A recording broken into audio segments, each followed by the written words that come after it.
I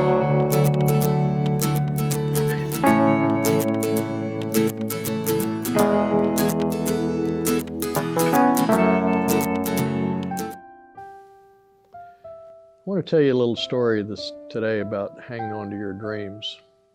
See, when Monty was a senior in high school, he was asked to write a paper about what he wanted to be and what he wanted to do when he grew up. So that night he wrote a 7-page paper describing his goal of someday owning a horse ranch.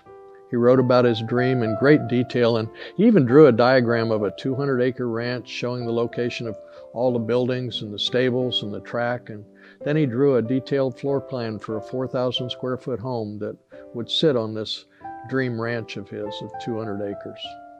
Yeah, he put a great deal of heart into it, and this whole project was something that he cared with all of his heart. And he handed it in to the teacher. 2 days later, he received his paper back, and on the front page was a large red F with a note that said, "See me after class." So the boy with the dream went to see the teacher after class, and he asked her, he said, "Why did I receive an F?" The teacher said, "Well, this is just such an unrealistic dream for a young boy like you. I mean, after all, you have no money and you come from a migrant family and you have no resources. Owning a horse ranch like this requires a lot of money.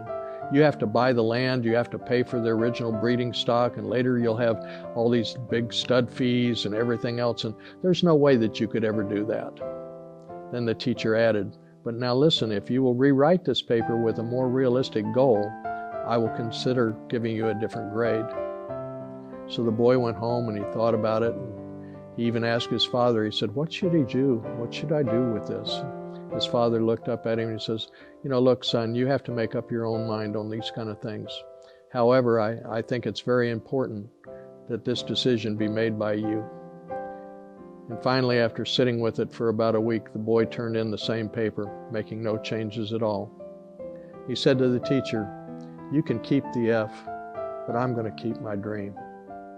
You see, later, Monty had the joy of having that same school teacher bring 30 kids to camp out at his new 200-acre horse ranch, and they stayed there for about a week.